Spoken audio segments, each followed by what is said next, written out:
Anak-anak yang dikasih sekalian.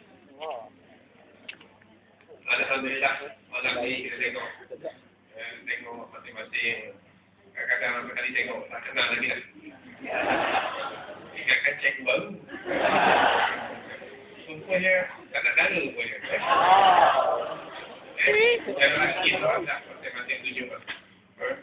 Dengan tali pinggang, baju